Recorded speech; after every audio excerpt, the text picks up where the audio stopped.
मैं आपसे कुछ सवाल पूछूंगी, आप उनके जवाब हाँ या फिर ना में दीजिएगा। पहला सवाल, क्या आपके लिए दोस्तों, घर वालों या फिर ऑफिस में काम कर रहे कोलीग्स को ना कहना बहुत मुश्किल होता है? भले ही आपका वो काम करने का या बात मानने का एकदम मन ना हो, पर कहीं वो बुरा ना मान जाएं, इस डर से आप अपना मन मारकर उन्हें हाँ बोल ही देते हैं। दूसरा सवाल, क्या आपको रिजेक्शन से बहुत डर लगता है, इसलिए आप आउट ऑफ द वे जाकर उन लोगों को भी खुश करने की कोशिश करते हैं जो आपकी इतनी मेहनत डिजर्व नहीं करते? अब आते हैं तीसरे सवाल पर, क्या आप खुद को दूसरों के मुकाबले थोड़ा कम समझते हैं, इसलिए आप जो भी काम करते हैं उसके लिए दूसरों का अप्रूवल और तारीफ आपके लिए बेहद ज़रूरी होती है, तभी आपको लगता है कि आप सही हैं? अगर इन सारे सवालों का जवाब हाँ है तो इसके पीछे एक वजह है। आप जो कर रहे हैं इसे कहते हैं पीपल प्लीजिंग, यानी दूसरों की सहूलियत और खुशी आपके लिए खुद से ज़्यादा ज़रूरी है। ये एक साइकोलॉजिकल रिएक्शन है। इसके बारे में और जानते हैं आज के शो में।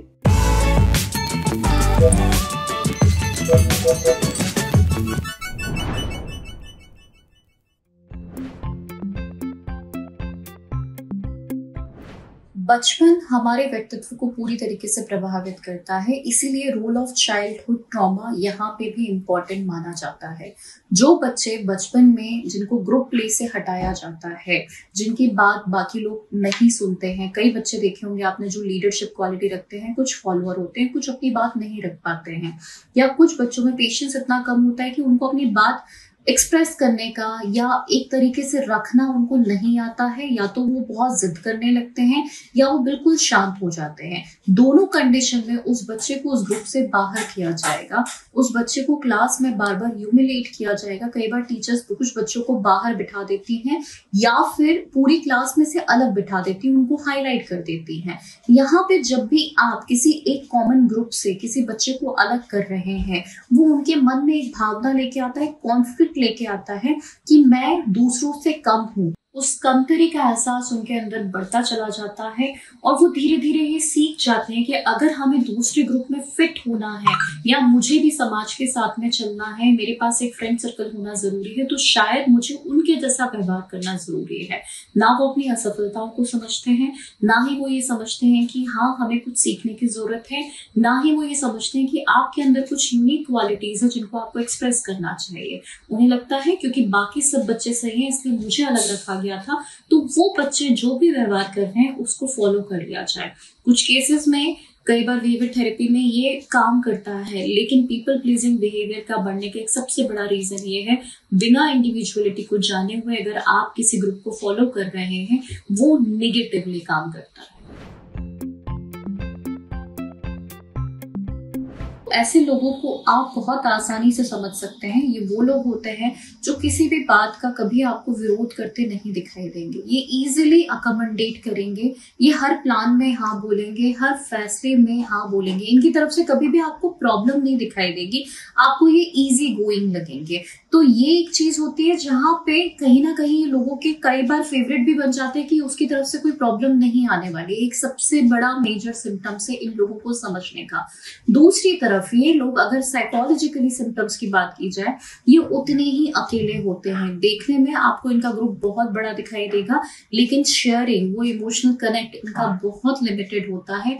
तो साइकोलॉजिकली एक वैक्यूम बहुत बड़ा इनके अंदर पाया जाता है और आने वाले समय में जैसे समय बढ़ता जाता है, यूजुअली या तो ये एंजाइटी से या डिप्रेशन से ग्रसित होते हैं। एंजाइटी आपको तब ज्यादा दिखाई देगी जब इनके अंदर बहुत ज्यादा चाह होगी, कंपल्सिव बिहेवियर होगा, हाँ मुझे फिट होना है, मुझे और करना है, और लोग मुझे पसंद करें, मुझे वो ग्रुप बढ़ाता जाना है।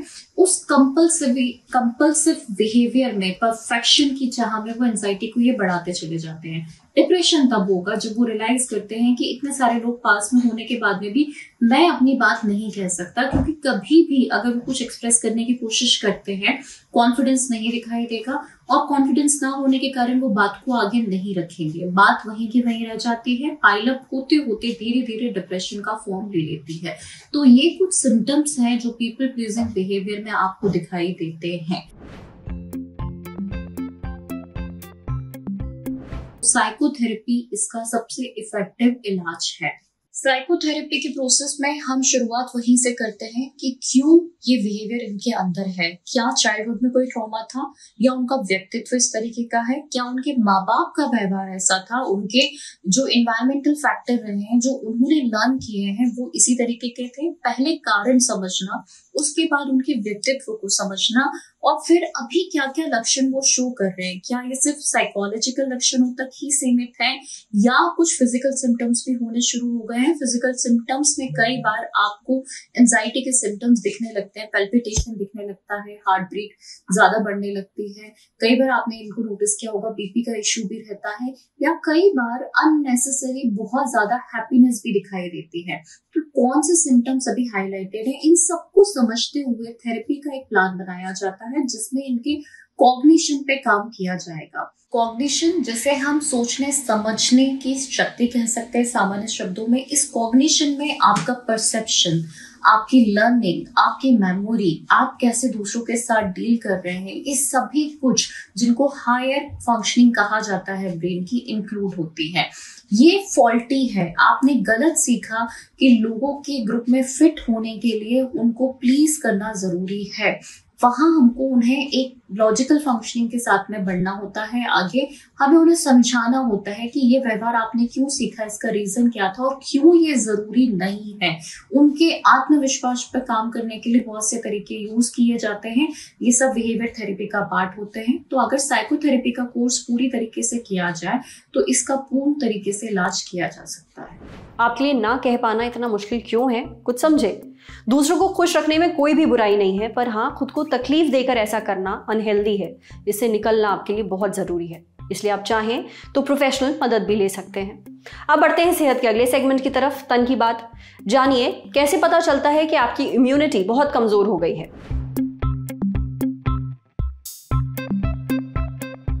मजबूत इम्यूनिटी मतलब आप हेल्दी हैं, और कमजोर इम्यूनिटी मतलब आप जल्दी बीमार पड़ते हैं। ये बेसिक डेफिनेशन हम सब ने स्कूल में पढ़ी है। पर जब इम्यूनिटी बहुत ज़्यादा कमज़ोर हो जाती है तब शरीर में कुछ खास तरह के लक्षण दिखते हैं। इन लक्षणों को बिल्कुल भी इग्नोर नहीं करना चाहिए। अगर आपके साथ भी ऐसा हो रहा है तो डॉक्टर को ज़रूर दिखाइए। अब क्या है ये लक्षण, ये हमें बताया डॉक्टर रितेश शर्मा ने। जिनका इम्यून सिस्टम कमज़ोर है उनको बार बार इन्फेक्शन होंगे, खासकर वो इन्फेक्शन जो आमतौर पर आप और हम देखते नहीं हैं। आम बैक्टीरियल इन्फेक्शन के अलावा टीबी भी हो सकता है। ये एक लक्षण है कि आपका इम्यून सिस्टम बहुत मजबूत नहीं है।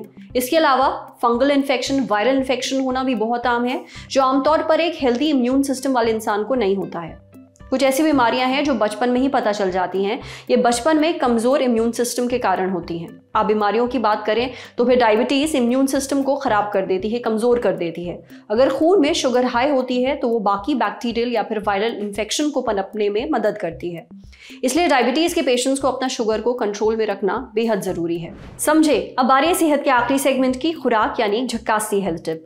जाने किन लोगों को अपनी डाइट में गेहूं अवॉइड करना चाहिए और चावल खाना चाहिए। आपने हमेशा सुना है कि अगर हेल्दी रहना है तो डाइट में गेहूं ज्यादा लो और चावल अवॉइड करो, लेकिन आजकल खेल एकदम उल्टा है। न्यूट्रिशनिस्ट राशि चौधरी ने इस पर और जानकारी देते हुए अपने इंस्टाग्राम पेज पर एक पोस्ट शेयर किया है। राशि का कहना है कि अगर आप पीसीओएस, एंडोमेट्रियोसिस, पेट की बीमारियां या फिर इंसुलिन सेंसिटिविटी जैसी समस्याओं से जूझ रहे हैं तो अपने खाने में गेहूं की जगह सफेद चावल का इस्तेमाल करिए। सिर्फ इस छोटे से बदलाव से आपको चौंकाने वाले रिजल्ट मिलेंगे। राशि बताती है कि आजकल गेहूं पहले जैसा नहीं रहा। इस वजह से कई लोगों को गेहूं पचाने में दिक्कत हो रही है, एलर्जी हो रही है। इसलिए खाने में सफ़ेद चावल शामिल करें। सफ़ेद चावलों को आप सब्जी के साथ खा सकते हैं, इससे आपको सभी पोषक तत्व भी मिलेंगे।